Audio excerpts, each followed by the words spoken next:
join us here on our Independence Day when we celebrate our 105th anniversary of Estonia.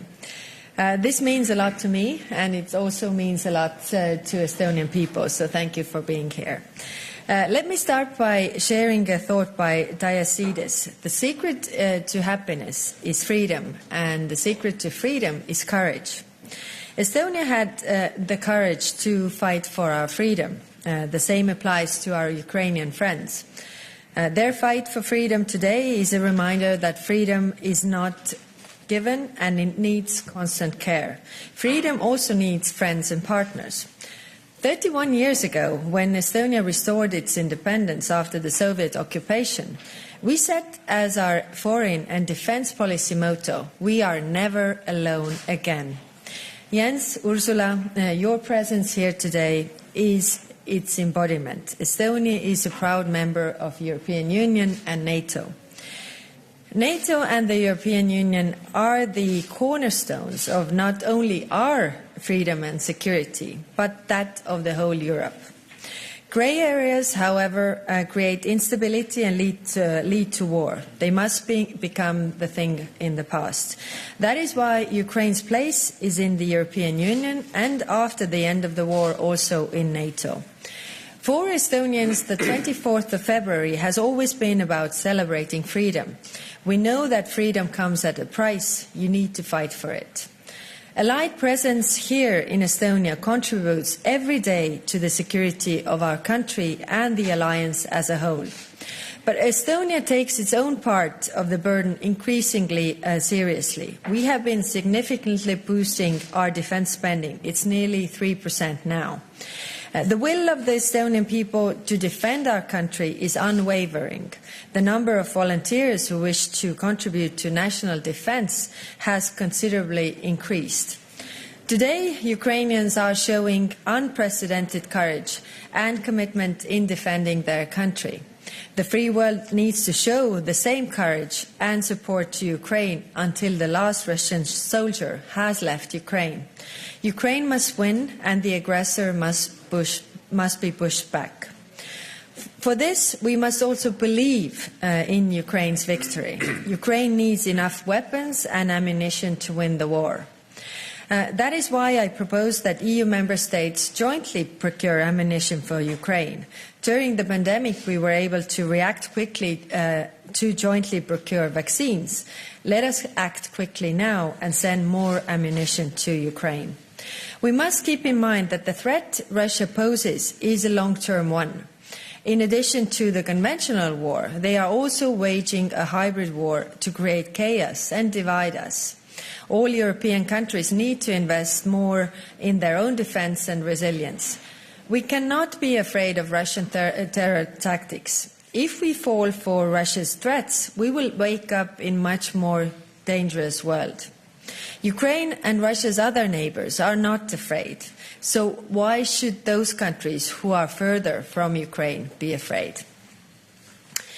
The way this war against Ukraine ends will define peace for generations to come. For any peace to last, there needs to be accountability. Russian crimes against Ukraine and its people must not go unpunished, and no Russian leader can be immune from responsibility. As Team Europe and Team NATO, we have shown significant unity and resolve over the past year. Looking ahead, these are key words we must take with us: courage, belief, accountability, and leave no room for fear. Thank you. Thank you. The President of the European Commission, Ursula von der Leyen, please. Yes, thank you, Prime Minister, Secretary General, dear Jens, dear Kaja. Thank you very much for hosting us in Tallinn on such a special day. Indeed, the day when 105 years ago Estonia declared its independence. Estonia's determination to remain a free and independent country has been put to the test time and again. But independence was finally restored on the 20th of August 1991. And I also want to share a thought or quote of a famous Estonian, the former president, Lennart Meri, who said, Europe is not geography. Europe is a unity of principles and an allegiance to principles. Principles shape geography. Geography does not shape principles. End of quote. And this is a truth that Putin has never understood. 1 year on, from the start of his brutal war, Putin has failed to achieve a single one of his strategic goals. Instead of dividing the European Union, he finds us united and determined to stand by Ukraine for as long as it takes. Instead of dominating the global energy market, he has seen his main source of revenue slashed. Instead of wiping Ukraine from the map, he is confronted with a nation more vigorous than ever. Ukraine has become a testament to the bravery of a nation which will never relent in its quest for freedom. We have seen that in every single day of the 365 days since the beginning of this atrocious war. And just as Estonia stands proudly as a free and independent state, Ukraine will prevail. Ukraine will prevail because Ukrainians will neither flinch nor step back. And Ukraine will prevail because Europe and its partners and allies will stand firm. But 1 year on, the fight rages on, and Putin has upped the stakes. He is sending hundreds of thousands of young Russians as cannon fodder in the trenches in Ukraine. What we saw and heard earlier this week from Moscow tells us that as the losses mount on the battlefield, so does the desperation, the delusion, and the disinformation. And that shows the strain Putin's regime is under. But it also comes with real and renewed danger for Ukraine, so now is the time to double down. We must keep giving Ukraine the means to defend itself until the Russians end this war and leave Ukraine. And this is why we stand firmly by Ukraine, as determined as ever, to support Ukraine financially, economically, and militarily, to increase our own defense capabilities, and to increase the pressure on Russia and hold it accountable. Russia is increasingly isolated. I think very telling was the vote yesterday in the United Nations, 141 countries that voted in favor of the resolution condemning Russia. Russia is falling backwards towards an autarkic economy, cut away from the world. Our sanctions are eroding sharply its economic base, slashing any prospect to modernize it. We will continue to put pressure on Russia and on those supporting it on the battlefield. We will continue going after Putin's cronies, and we will go after those helping Russia to circumvent sanctions or replenish its war arsenal. At the same time, we work to ensure Ukraine's economic and military resilience. First, with continued financial support, 67 billion euros we mobilized so far. Second, with increased military support, we aim to train 30,000 Ukrainian soldiers in the European Union. Our member states are delivering military equipment, and we will turn to joint procurement to deliver urgent military supplies for Ukraine, such as 155mm ammunition. Equally important is to work with our defense industry to ramp up the production of this ammunition and other equipment needed by Ukrainian forces, but also to replenish our own stocks. And dear Kaya, you rightly so brought attention to this at the last European Council, and we are taking action. Finally, this is not just about winning on the battlefield. Ukrainians are fighting for their right to choose their own future. And they have already chosen. They have chosen the European Union. They have chosen the unity of principles, as President Leonard Meri said. The Ukrainian soldiers fighting in the trenches of Bakhmut are defending this unity of principles. And in these dark times, the hearts of Ukrainian people are warmed by the confidence that Ukraine will join the European Union one day. This is how principles shape geography. Dear Kaya, today I am proud to stand here together with you and you, Jens, in Tallinn, celebrating Estonia's freedom and independence. And I'm proud that we stand here together in support of the Ukrainian people and their fight for freedom and independence. I am certain that, like the people of Estonia, Ukraine too will prevail. Thank you. Thank you. NATO Secretary General Jens Stoltenberg, please. Prime Minister Kaya, congratulations on Estonia's Independence Day, and President von der Leyen, dear Ursula, it's an honor to be together with both of you here in Tallinn today on this very symbolic day. Over 100 years ago, Estonian troops fought bravely for their freedom and independence. Independence was short-lived, but the Estonian people never gave up. And with the fall of the Iron Curtain, you regained your freedom. And thank you so much for inviting me to be part of the celebrations today. The flag raising ceremony and the wreath laying ceremony was really moving, and it demonstrates how much you value your freedom. Your history is a strong reminder that we cannot take our freedom for granted. Freedom is not for free. We must fight for it every day. Today it is the Ukrainian people who are bravely fighting for their freedom. And despite a dark year of despair and destruction, their determination and courage will no doubt prevail.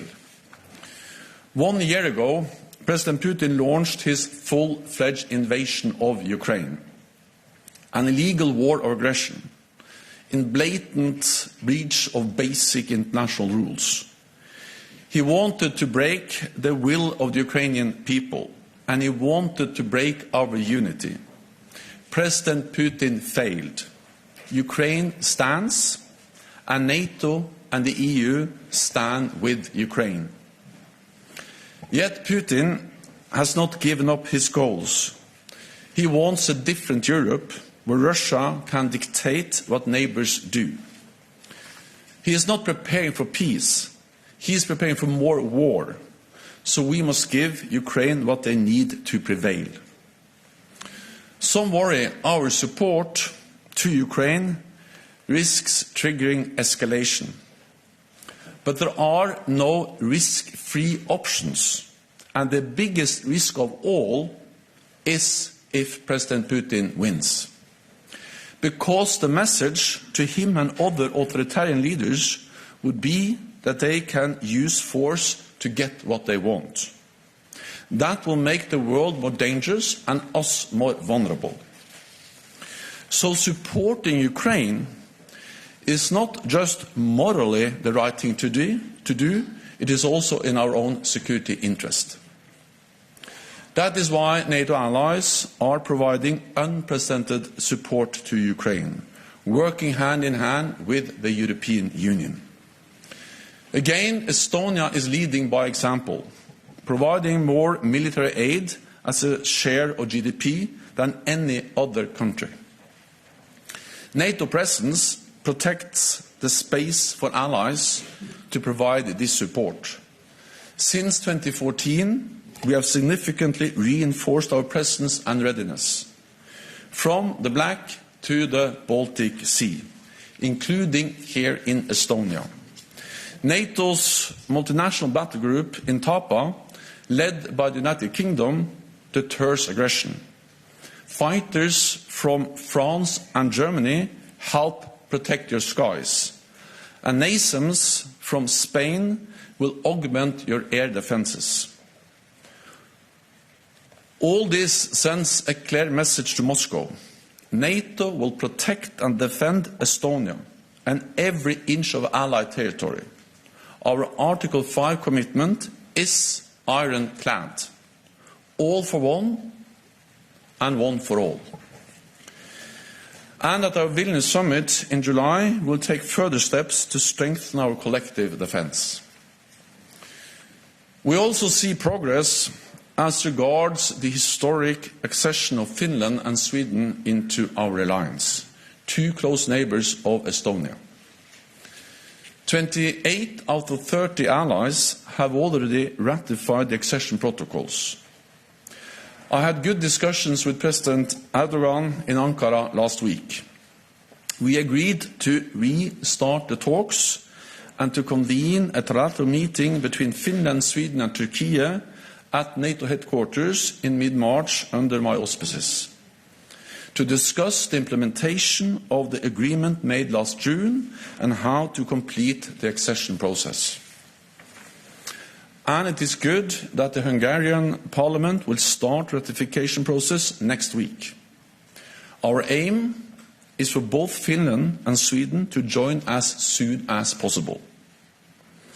This will strengthen their security, it will strengthen Europe's security, and it will strengthen NATO. So there, Kaja, there, Ursula, thank you once again for our excellent discussions, and not least for your strong commitment to the transatlantic bond for North America and Europe standing together to protect our freedom. Thank you. Thank you. Now it's possible for media to ask questions. Please do state your name, media outlet you're representing, and to whom the question is addressed to. Please use microphone, which with my colleague will assist, and we have first ready there. Please. Yes. Thank you, Tarmo Moiberg, for public broadcasting. Questions to all of you, actually. About China's position paper about Ukraine, and it has 12 points. I would like to know, do you find it credible, especially as the China abstained United Nations vote yesterday about Ukraine? And also, before the war started, US shared intelligent info about Russia's troops and preparation. So, has United States shared any info about its claim made by Mr. Blinken that China is considering giving weapons to Russia? Thank you. Yeah, so, indeed, the Chinese paper, I think you have to see the principles they shared. It's not a peace plan, but principles that they shared. You have to see them against a specific backdrop. And that is the backdrop that China has taken side by signing, for example, an unlimited friendship right before the invasion, Russia's invasion in Ukraine started. So we will look at the principles, of course, but we will look at them against the backdrop that China has taken sides. On the question of supplies of military support from China to Russia, we have not seen any actual delivery of lethal aid. But what we have seen are signs and indications that China may be planning and considering to supply military aid to Russia. And China should not do that, because that will be to support an illegal war of aggression, breaching international law and violating the UN Charter. And China is a member of the UN Security Council, and they have a particular responsibility to protect the UN Charter, and this is a war aggression violating exactly that Charter. Then on the proposals and the points presented by China. So first of all, China doesn't have much credibility because they have not been able to condemn the illegal invasion of Ukraine. and they also signed just days before the invasion an agreement between President Xi and President Putin on limitless partnership with Russia. So I think what we see now in Ukraine is that President Putin is not preparing for war. He is preparing for the exact opposite, for more war, for more new offensives. And therefore, most likely, this war at some stage will end at the negotiating table. But if we want a peaceful solution, we need to also realize that what happens around that negotiating table is totally dependent on the strength and the situation on the battlefield. So meaning that if we want a peaceful negotiated solution where Ukraine prevails as a sovereign independent nation, then we need to support Ukraine militarily now. Because that's the only way to create the conditions where President Putin realizes that he will not win on the battlefield. He has to sit down and accept Ukraine as an independent sovereign nation in Europe. So military support today is the way to achieve a peaceful agreement tomorrow. Yes, actually, I have nothing really to add, because all was said. UN Charter is also something that China is and should be respecting, and it says the principles of territorial integrity and also the right to defend one's country and sovereignty. So if they are providing military aid to aggressor, then they go against this UN Charter, and that is dangerous to the peace of the world in general. Thank you. We have our next one. Pradeep, please. My name is Külli Kapper and I come from the Postimees. I have one question to the President of the European Commission and one question to the Secretary General of the NATO. To the Commission, what measures will you take to prevent the circumvention of the European sanctions by the third countries? And to the NATO Secretary General, how NATO will help Moldova to secure its defense against Russia? So we are, in our sanction packages, we are increasing the measures to make sure that there are neither loopholes nor a circumvention. We have a sanctions envoy, David O'Sullivan, who is traveling to different third countries to reinforce the message that any kind of circumvention of sanctions will have consequences. For example, we have included in our sanctions packages the possibility to list persons or entities that are even from third countries that are circumventing the sanctions by exporting goods from or importing goods to third countries from the European Union and then bringing them to Russia. So here, increasingly, we are giving a very clear message. This will not be tolerated, and this will have consequences. On Moldova, of course, we are concerned when we see the challenges they face, and that's a direct consequence of the war in Ukraine. Moldova is a close and highly valued partner of NATO. We have been working with them for many years. We have agreed now to step up our partnership and also to help to build defense capacity. We have a tailored defense capacity building agreement in place to help to strengthen their different institutions and to help them to strengthen their resilience. We also welcome, of course, efforts by individual allies. I also know that the European Union is doing a lot to support Moldova, because I think if there's one lesson that at least we can learn from the war in Ukraine is the importance of supporting those countries which are vulnerable for Russian aggression as soon as possible. And that also applies for Moldova, and that's the reason why I need to work more closely and provide more support to Moldova. Thank you. Next one, please. Hello, Herman Gelomes from Delphi. As you all know, any positive signal from these two large multinational powers can serve as a boost for morale for troops on the front lines and an entire nation in suffering. So my question to President von der Leyen would be, Ukraine would like to begin accession talks to the EU within this year. Can you tell Ukrainians what their government can do to make that dream happen. And Secretary General Stoltenberg, President Zelensky is coming to the Vilnius summit, and Ukraine would like to see a clear pathway to membership there. So what can the Ukrainians do to make that dream happen? And I'd like the Prime Minister's thoughts on that as well. Thank you. Yes, the accession process is a merits-based process. So it's not a rigid time-wise, but it depends on the candidate country. And it is amazing to see the determination of Ukraine to go through this thorough process, but at utmost speed. And already their step forward to apply for becoming a candidate country, they had to do a lot. And it was impressive to see how they were delivering while fighting a war. It also shows the functioning of the administration and the highly digitized state of the administration, which is impressive.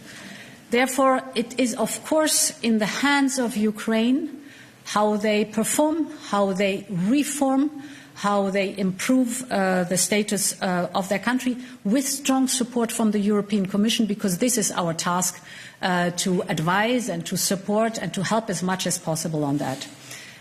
So I can only say it is impressive to see the strong will of Ukraine to join the European Union, the willingness to reform thoroughly their country, and all this while fighting an aggressor.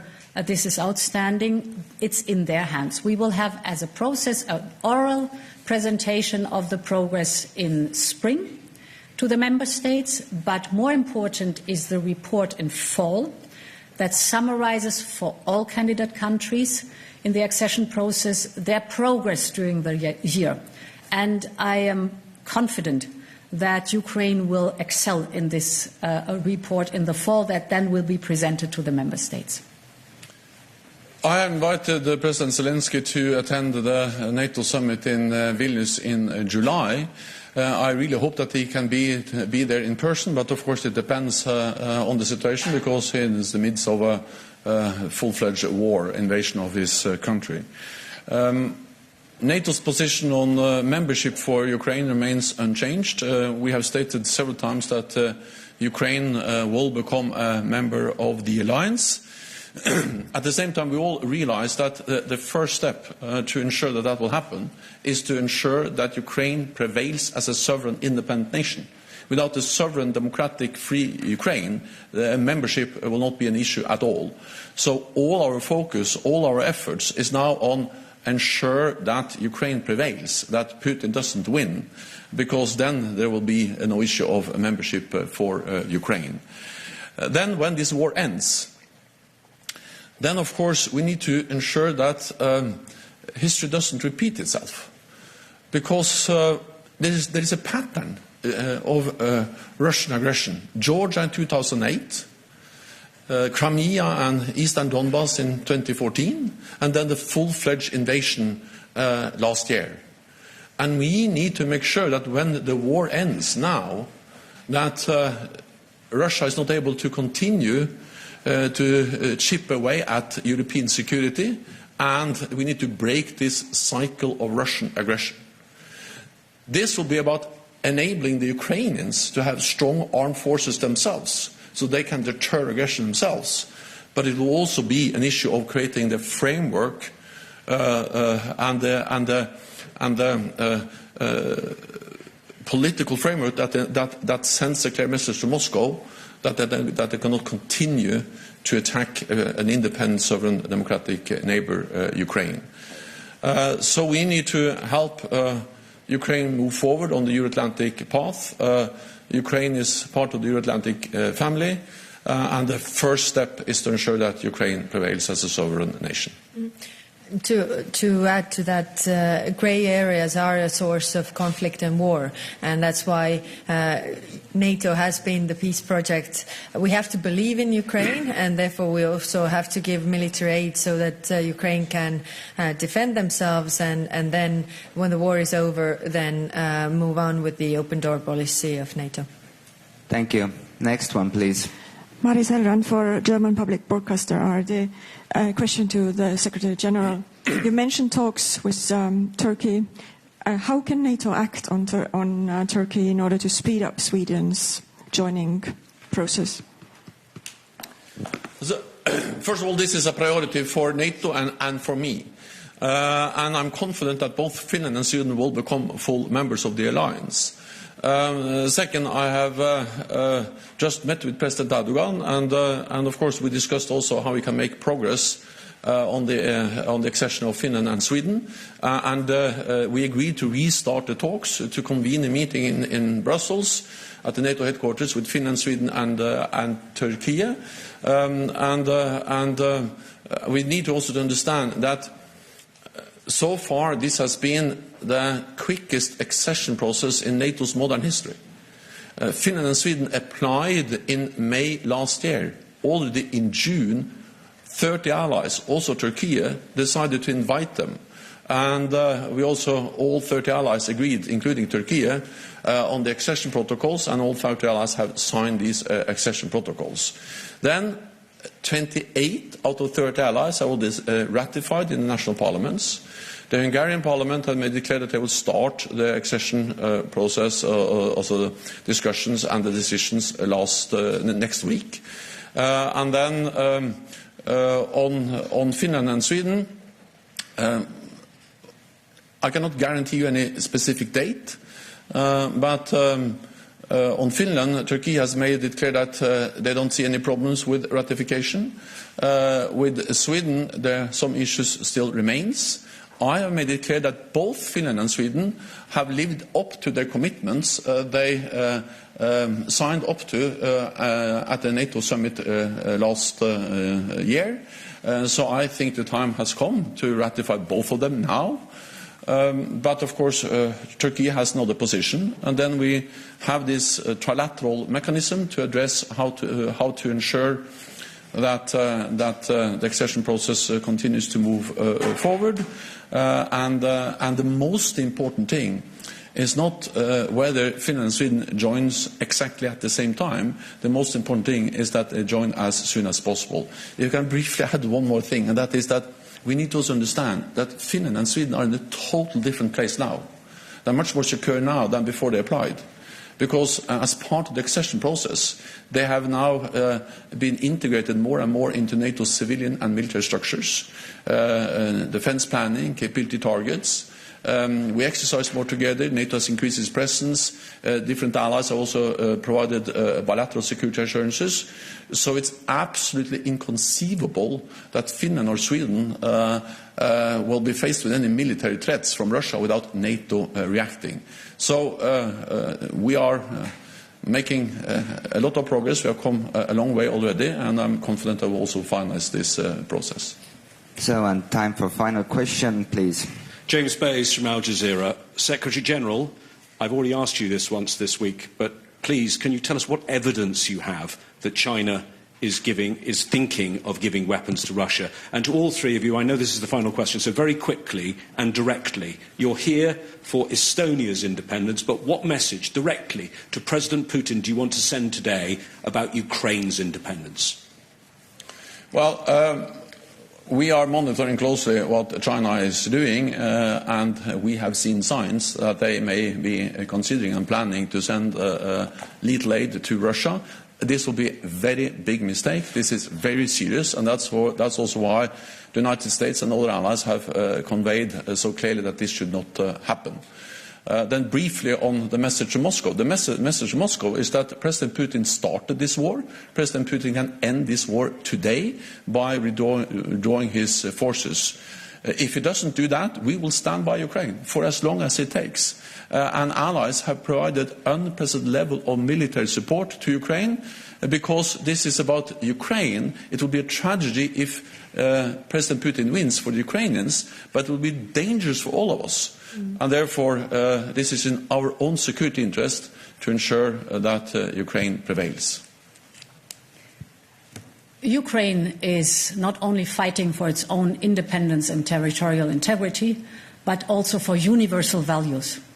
And these are the values of peace, respect for the international law, respect for the UN Charter, And therefore, Ukraine is not only fighting for its independence, but also for all of us. And we will stand by Ukraine for as long as it takes. We have shown resilience, unity, and determination during the last 12 months. And President Putin can bet on the fact that this will be doubled down in resolve, unity, and determination to stand by Ukraine. Yes, we are united, as shown, and we are united behind Ukraine, and Russia can't win this war. So sooner Russia realizes that this aggression was a mistake, the better to everybody. Thank you. So, thank you everyone. This concludes the press conference. Thank you for attending. Thank you for following online. Have a great afternoon. Head aastapäeva.